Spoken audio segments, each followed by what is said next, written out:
So did you know that where you live determines on how much money you make on YouTube? What are the most profitable topics on YouTube? Why is my ad revenue going down? The content in your videos can drive your CPM down. So how does YouTube monetization actually work? Why do some creators make more money than you? In this video, we're actually going to be defining some key terms. We're going to be talking about what is CPM, what is RPM, and some new updates to how YouTube pays creators. And we're also going to be talking about the 7 things that influence how much money you earn on YouTube, plus the 7 most profitable channel topics according to some research. And really, this is going to be a deep dive training. So buckle your seatbelt, and I'm going to be revealing how much money we have made at Think Media over the past 90 days and some of the insights we've learned from the different types of content that are paying the most. And so let's first define how YouTube pays creators. Once you get approved for the YouTube Partner Program, after getting 1,000 subscribers, 4,000 hours of watch time in a rolling 12-month period, or if you get 10 million shorts views in 90 days, you can qualify, plus having 1,000 subscribers, then you qualify to apply for the YouTube Partner Program. Once in, you can start earning money. And the first calculation of how you earn money on YouTube is CPM. Stands for cost per milli, and it's really cost per 1,000 impressions. Milli is 1,000, I believe, in like Roman days or something like that. And so it's the cost the advertiser needs to pay on YouTube for every 1,000 impressions their ad receives on a video.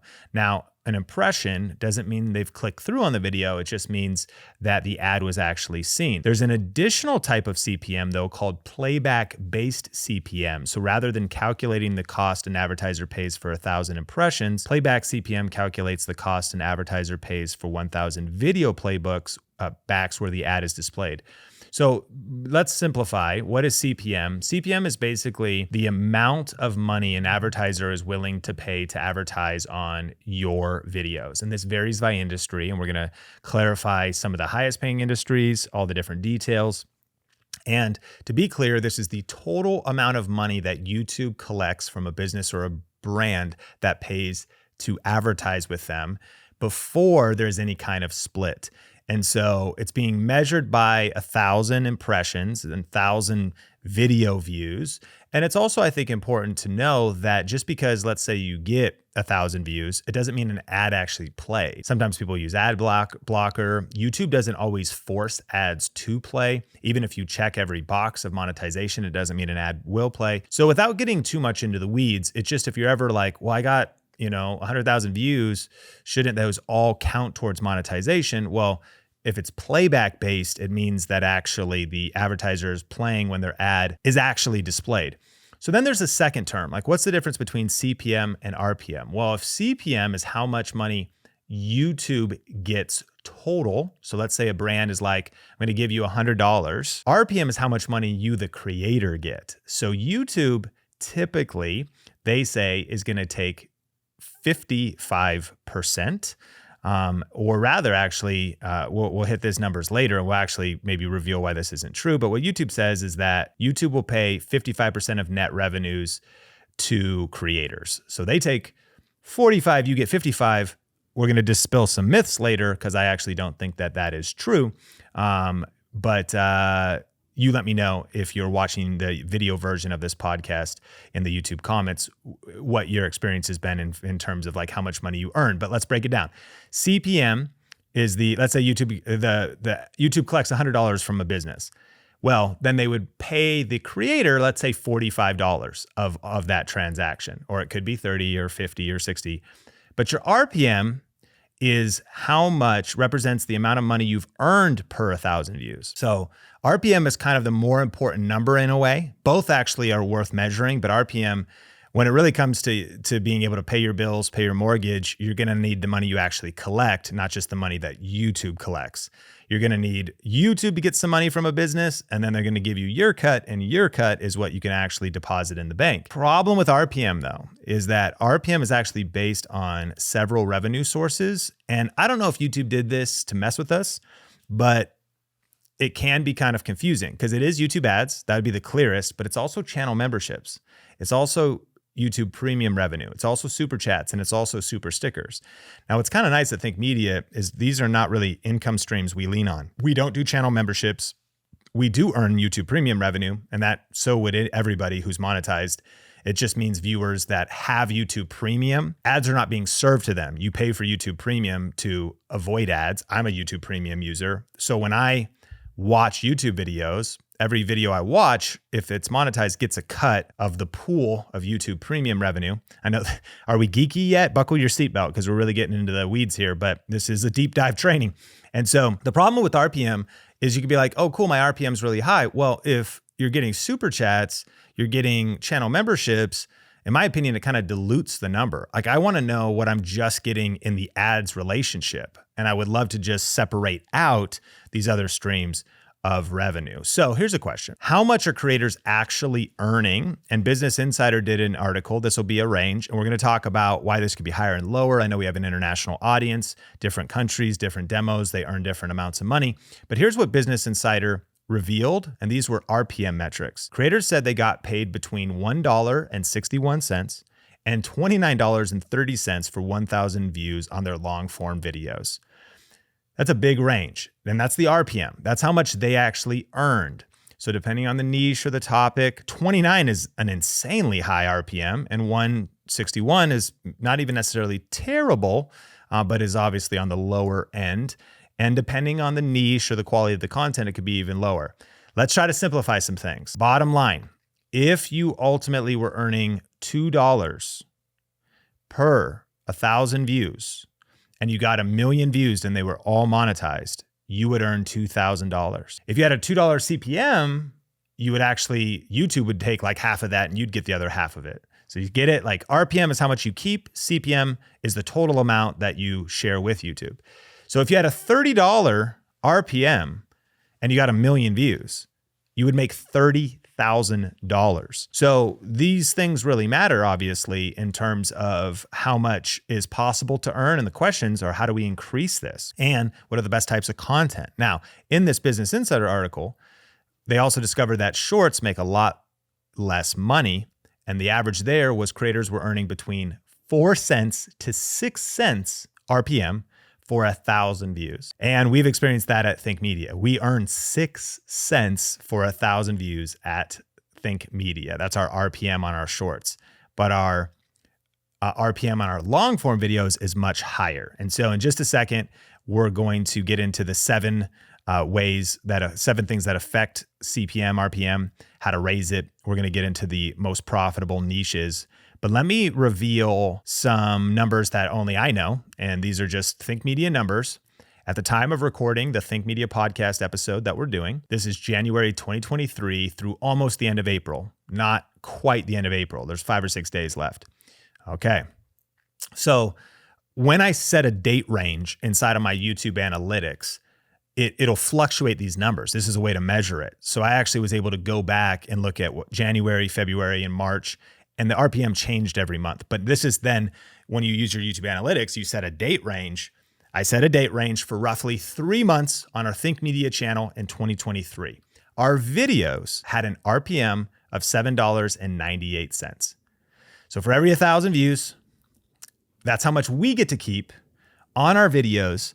And fan funding during that entire time was only like $150. Because remember, if we had like a lot of live streaming and super chats was something we really focused on, or there was even channel memberships, so that those numbers are not really mixed with any other income streams.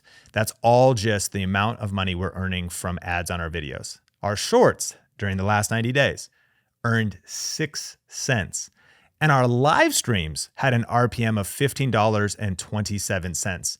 Now, disclaimer, I don't think the lesson there is that live streaming inherently pays more. My prediction is, from what we've seen at Think Media, that when I go live with like deep dive trainings that are also very educational and they're about YouTube, making money online, very tactical, and I think they attract an audience that's probably similar to you, someone that's smart, wants to learn. serious. You're not just looking for fluff entertainment if you're listening to this deep dive about CPM versus RPM. So apply the insights to your channel or test it how you will, but that's pretty legit. So when I go live and the replay values of my live streams are good and they're long, that's maybe helpful as well because they could be closer to an hour. There's multiple ad spots. But even that being said, it wouldn't necessarily mean the RPM is higher. It just mean that more ads are served. So that's it. Around $8 per for videos, around 6 cents for shorts, and $15 for live streams was Think Media over the last 90 days. Now watch this. CPM over the last 90 days was $20.49. So as I'm able to look, I'm looking at Think Media. The reason I like CPM in terms of studying things is just to understand, hey, what's the channel worth? It's not what our cut is, but it's like, what is our content worth? What is the value of our content? What are advertisers willing to pay to advertise on our content? And it doesn't necessarily mean advertisers are picking out to advertise on Think Media, although they could be. They're looking for a particular demographic, maybe particular keywords. It's a bidding marketplace that advertisers pay to get in front of certain audiences. And so because it's a bidding marketplace, things get bid up, supply and demand, competition. So Think Media in the last 90 days was worth $20.49. But now let's kind of do the rough math. If we only earned $8 RPM, then we earned 39% and YouTube earned 61%. Now, I've been in the YouTube game for a while.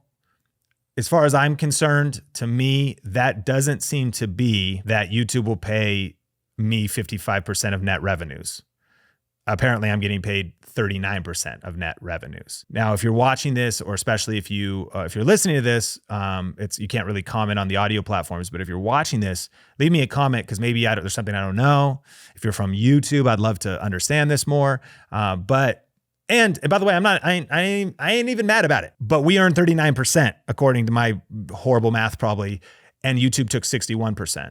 So when they say this, and they say this on the Google page, that when you turn on ads, YouTube will pay you 55% of net revenues for ads displayed or streamed on public videos on your videos. So that's long form content, not shorts, okay? Or just normal videos, not shorts. So there you go. And that's how I come to that conclusion. I look at what our CPM is, I look at what our RPM is. And if you're like, well, I'm making like 80%. Well, is your RPM mixed with super chats, super stickers, YouTube premium revenue? That's something to consider. And ours really isn't. And so let's go a little bit deeper before we get into some of these tactics and tips. But here's also in the last 90 days where our money came from. I'm going to give you the total. This actually might have been 4 months, January, February, March, April. This is actually 4 months to be clear, like 5 or 6 days short of 4 months for all of these numbers. Okay, fan funding, we earned $150. Not a lot of super chats or anything. That's all it would have been. Maybe people doing the thank yous, and we never ask for them, and we really don't go live that much. Okay, shorts feed ads. So this would be the proper ads playing in the shorts feed. Over 4 months on our content, $1,197. YouTube Premium, $4,280. Watch page ads, your standard in-stream ads on normal videos, $151,098.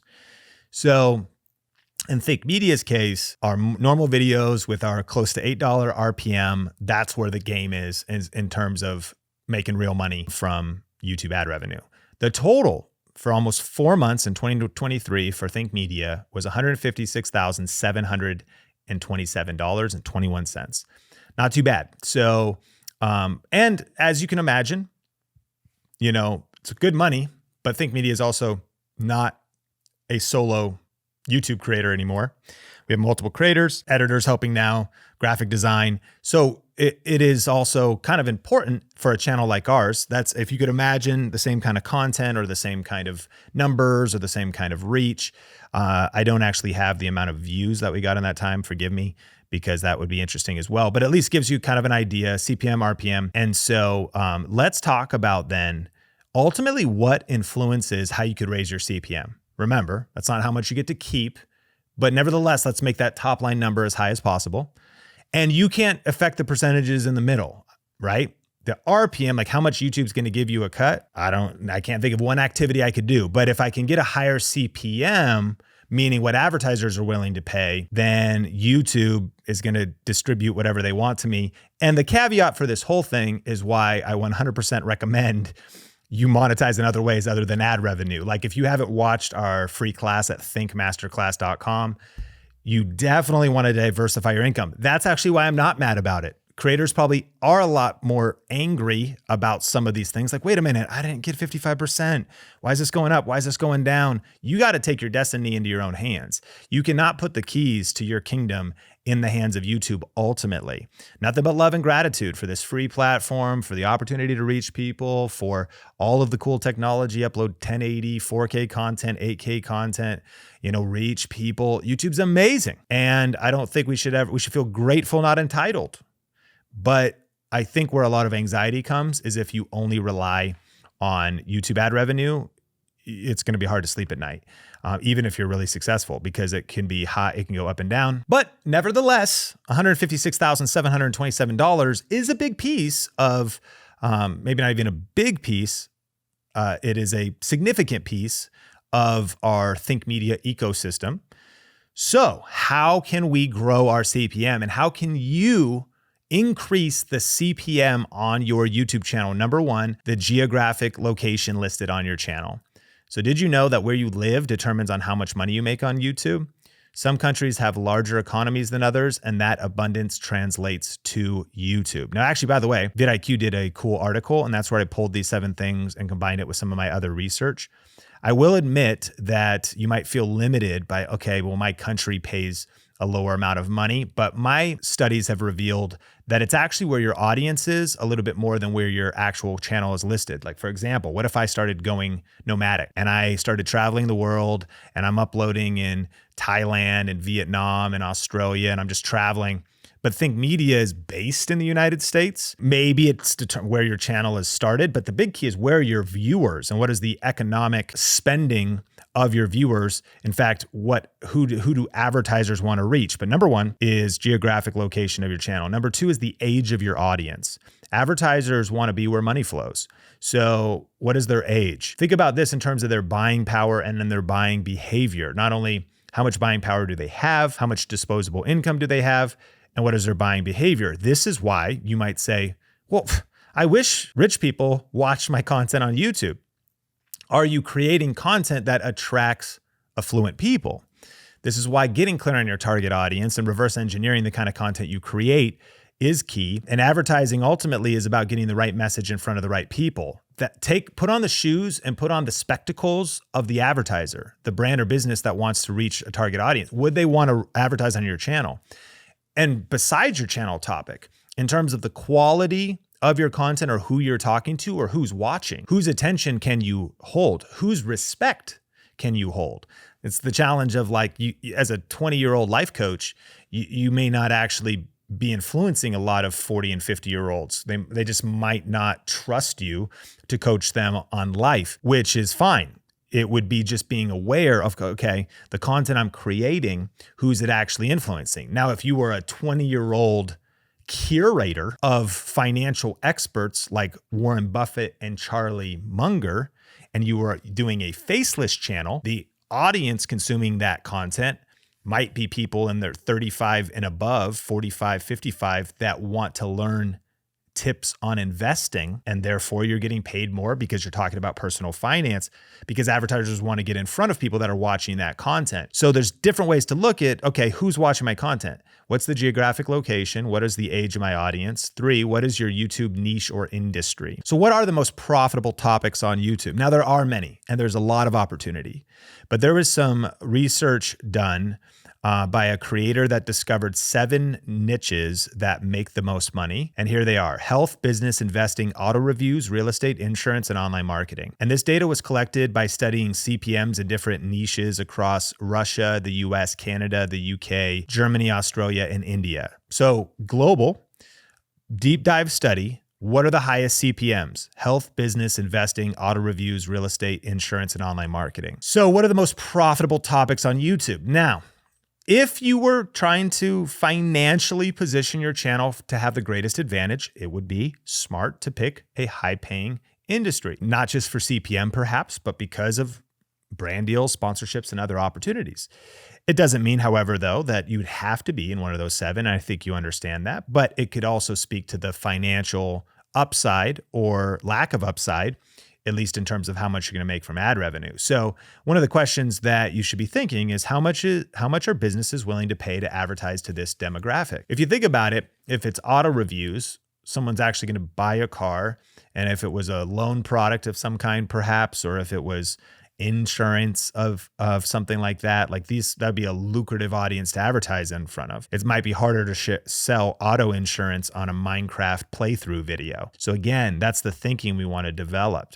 And so think about this. What products are being sold to this audience? If you're selling medical services to baby boomers, they need a lot more medical services.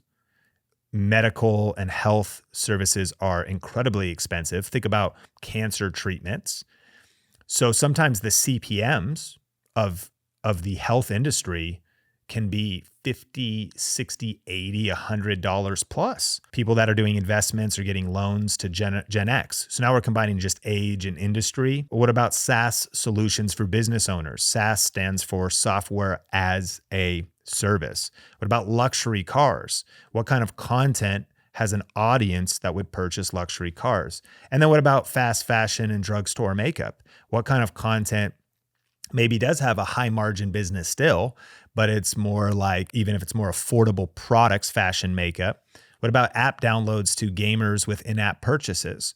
Maybe that's not as much of a high CPM, but it's a massive reach. So typically, if you go into something like luxury, you have smaller amount of buyers, a smaller audience, but a higher value. And then on the flip side, if you go into something like gaming or mobile gaming, you have millions and millions and tens of millions of customers potentially, but maybe the amount you're earning, the CPM per view, and even the economics of the app itself, it's a one-to-many play. It's a digital good, it's in-app purchases. So they're willing, a brand is willing to, their cost of acquiring a customer is a lot lower than somebody that is the cost of acquiring a customer for a retirement home or for a cancer treatment. Number 4, seasonal changes in your niche or your industry. If you're ever wondering, why is my CPM going higher or going lower? If you're ever concerned about, man, why is my ad revenue going down on YouTube? One of the things to know is that it does fluctuate through seasons, which is out of your control. In fact, there's many external factors.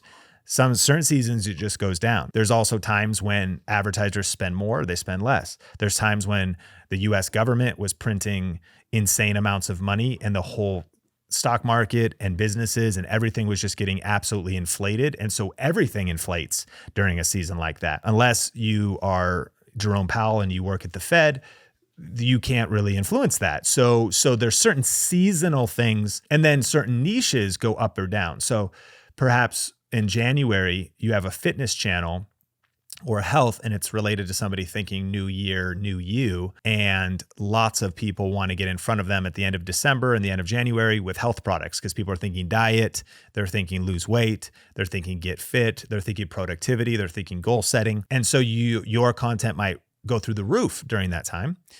And then there's maybe other times where by February and March, people are like, I gave up on my diet. I gave up on my goals. I gave up on my productivity. I gave up on my fitness. And so CPMs are going down and it's out of your control. I have a tech channel, right? Think Media talks about cameras, tech. And during Christmas or even pre that, you go Black Friday, Cyber Monday, our ad revenue usually, not only usually, always is high towards the end of the year, as it's that season where a lot of people have sales, holiday sales.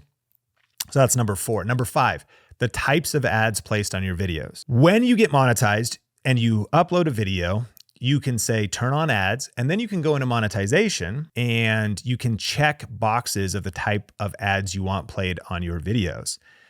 We typically, and sometimes by default, I think just all the boxes are checked. But a key here is you could, for example, say, I never want non-skippable ads played on my videos. Have you ever watched those? Like you have to watch the full 15-second ad or the full 30-second ad. I never want that.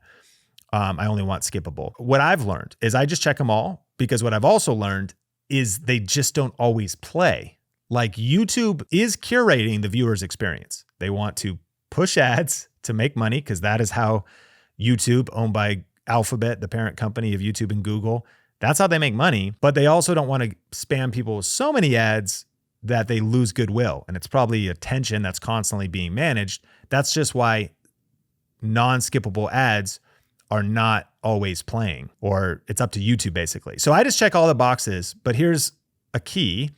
I went into the last about 4 months of Think Media, and close to 80% of our ads were skippable video ads, and 6% were non-skippable, and 6% were display ads, and 4% were bumper ads, and 4% were non-skippable ads. And so the way you see this is you go to analytics, revenue, watch page ads, which is how different ads make money.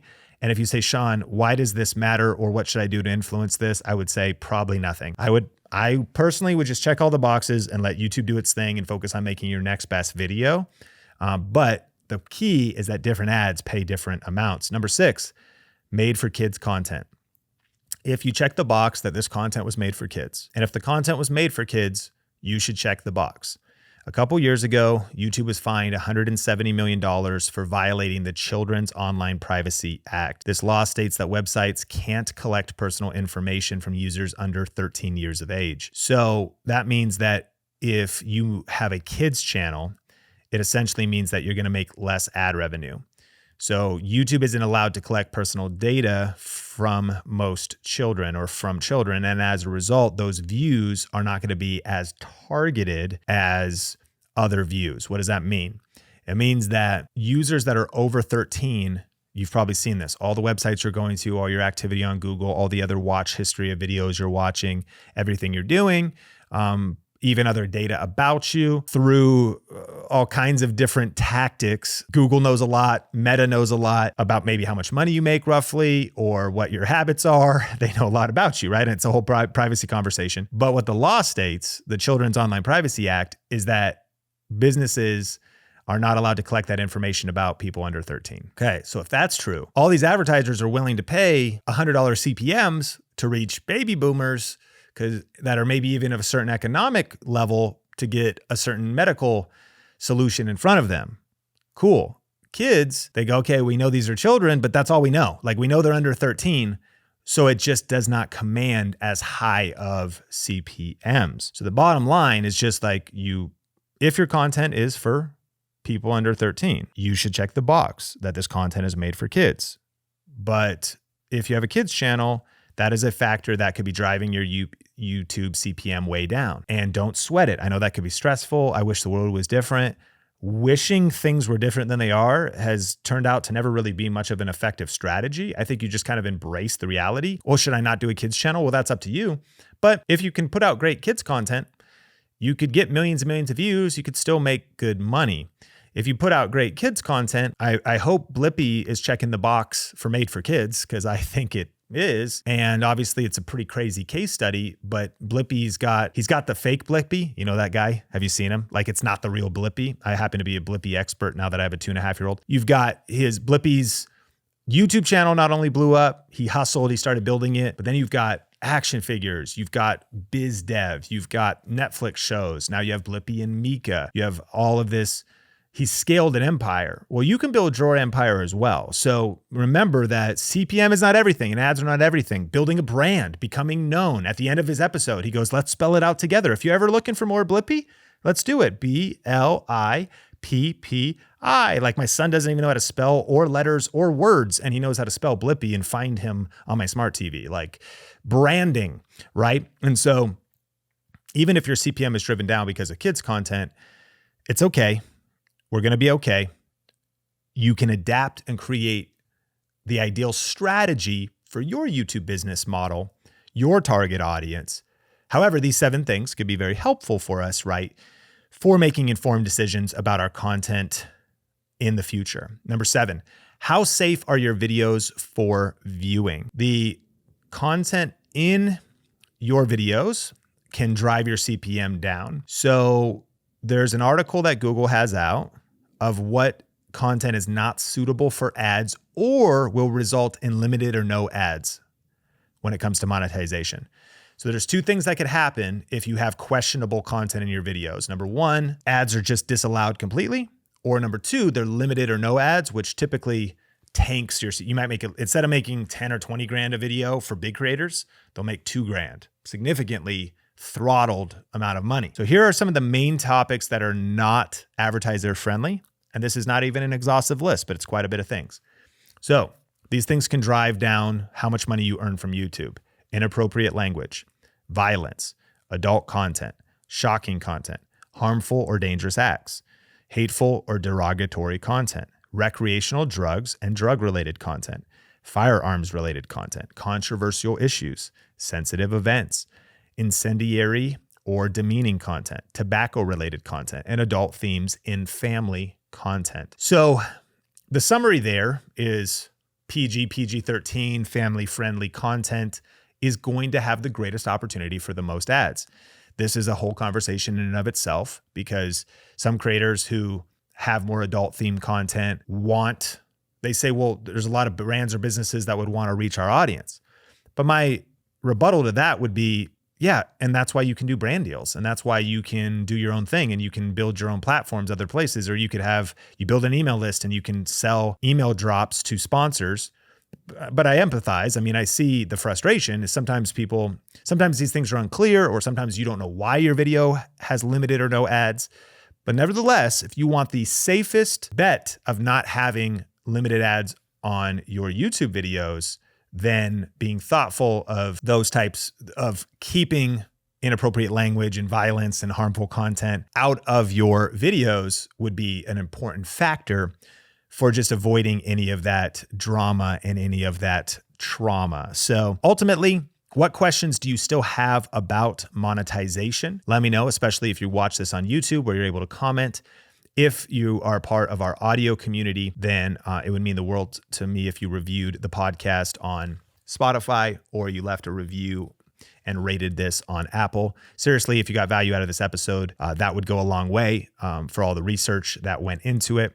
And we covered, these 7 different distinctions of CPM and 7 most profitable channel topics in there, and also how much we made at Think Media. So we covered a lot. So save this one for reference and even share this with maybe somebody else that would benefit from some of this information. And I am Sean Cannell, Rhymes with YouTube channel. This has been the Think Media podcast, and I look forward to connecting with you in a future episode.